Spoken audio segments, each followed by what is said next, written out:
For Frederic Tuten, a graduate and professor emeritus of the City College of New York, the admissions ceremony at the Great Hall wasn't just a simple introduction to higher education. It was a moment of initiation into the marvelous life of art. From literature to film and painting, from New York bars to Parisian cafes, Frederic's once simple life turned into one of wonder and beauty. This is a story of a CUNY graduate who became a Guggenheim Fellow and his lifelong quest for the perfect form.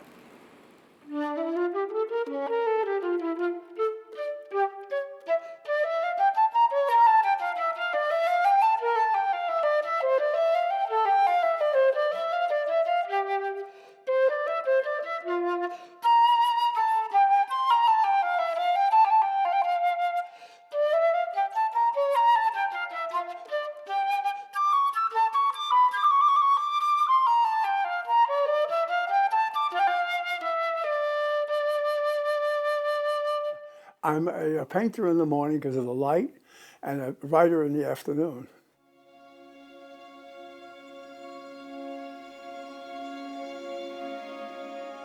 I like to assume, I like to think, imagine that there's a perfect form, a sphere, a triangle, a perfect forms in the atmosphere, in the soul of the universe. And that somehow, if you can capture that soul and transmit it, and then to somehow make a form, a structure that's imperishable and immortal. I still believe that. I always had this idea of making something, the word is so old-fashioned, it seems so bourgeois, but I want to make something beautiful, beautiful, whether it's in language or in images. I want something beautiful.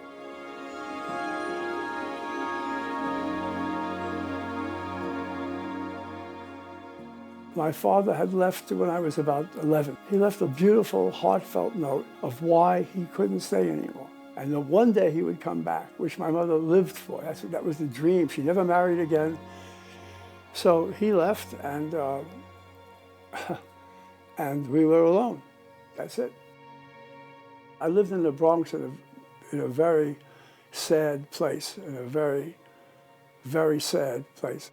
Many people in that neighborhood had just gotten out of Germany, had escaped, almost to the person, and all the children. All they thought about, all they cared about was education, reading.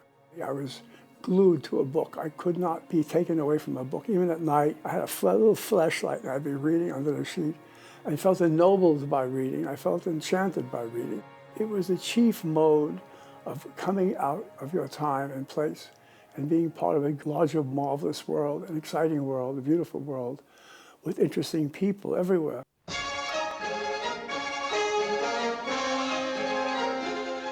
If you see the film by Gene Kelly, An American in Paris, it's about a young American painter living in above a little small place like the Chambre de Bon in the cafe. Everything about his life was stunningly romantic and attractive. That he was free, that he could paint, that he could... And then the images of Paris themselves were so extraordinarily beautiful to me. I thought, my God, we don't have anything like that, at least not in the Bronx.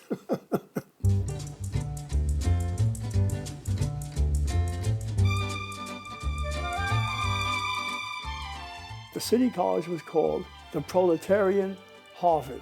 It was Harvard for the proletariat, Harvard for the poor. It was a different planet. I came out of the Bronx into this marvelous world of books and people interested in reading and people and conversation and ideas and politics. It was extraordinary. We had some of the most elite, most extraordinary professors in the world. I took classes with Hans Richter. Can you imagine sitting there with Hans Richter talking to you about surrealism? What kind of place is this? I started teaching at City College in 1964. There was no creative writing master's programs anywhere. No Columbia, no NYU, and we started it. The most illustrious writers in the world, not the America, in the world, came to teach there. Joseph Heller, who did Catch-22, taught there for 3 years. Susan Sontag taught there. Elizabeth Hardwick taught there. Edna O'Brien from Ireland taught there. Anthony Burgess. They came as full-time professors to teach courses. I felt such affection for City College and how I was treated there. I felt it was, in a way, not my mission just to teach classes, but to be of help to people, of my students. All my students, whom I helped and cared for very much and stayed friends with, I say to them, listen, you have to trust the work, trust your own work and your own vision. That's all that matters. And keep working. When you come to your desk, put away all thoughts of publishing, all thoughts of fame, all thoughts of future, all thoughts. Put away all thoughts. The consequences of the writing, what's going to happen to the Duane tape. No, away. And just sit there and just relax with the work. Let the work flow from you. If people tell you you're a great writer, it doesn't mean you are. If they tell you you're a bad writer, it doesn't mean what you are. They don't know. They just don't know. I published the first novel called The Adventures of Mao on the Long March. It's a very experimental, I hate to use that word because what does that really mean? But it was not a usual conventional novel. It was turned down by every publisher in the world. And out of the blue, there was this review by John Updike. He called it a work of art, and it transformed everything. I finally did get to Paris, but I wasn't a kid anymore, and it was everything I had imagined and more. The amplitude, the architecture, the streets, the boulevards, the cafes, it was everything I had wished for, everything. I had marvelous friends, people I loved and admired, like Alain Benet, who did last year at Marienbad, and such amazing films. Polish director Andrzej Zulawski. We wrote a film called Possession together, and we wrote the script to The Invisibles there. So everything about my life was generous. I feel that if I had not gone, a deep part of my life would have been absent, would have been missing. I got very involved in reading the Tintin books. I got completely caught up in the characters, in Tintin and the dog Milou, and how mischievous the whole thing is. And I got the idea of writing a novel about Tintin. When I first met the creator, Hergé, the first thing he said to me, what do you like about Tintin? I said, the color blue, your 9 o'clock blue. And he looked at me for a second, and he started to laugh. He said, oh, he said, my wife does that color for me. And that was it. We became friends until he died. It's a very complex, I hope very beautiful book. I think it's a beautiful book. I stand by that book. If I wrote nothing else, that's the book I would say. My life went into it.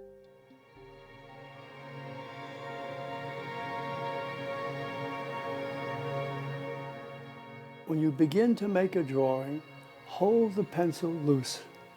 Once I read that quote, I've been using it all the time. It's from Gauguin, the painter. It's like a sculpture. You have a piece of stone, it's still rough, but then you chip away and you push and you cut and you edit, and then you come up with a form. And what's the content of it? It's the fact of living. It's the mere fact of living. All the people in my life I've felt about, they're living with me. And the mere fact that these people have been part of your life and your soul, it comes into your being. It's always there. It'll never disappear. Never. Going back to myself as a writer or a painter or talking to my students, I wanted to write a perfect sentence. I wanted to write a perfect paragraph. I still want that. It's my ambition. By perfect, I mean fluid, engaging, captivating, intelligent, witty, charming, full of life. Well, when you write a first draft, that's not going to happen. The mission is to do the work, and then don't let it stop you. Don't let it hold you back. But do the work you can do, and then when you have the structure, that's when you make the form. The idea is to do the work because it nourishes you, because also you feel there is something of value. There are people who will feel something about the work.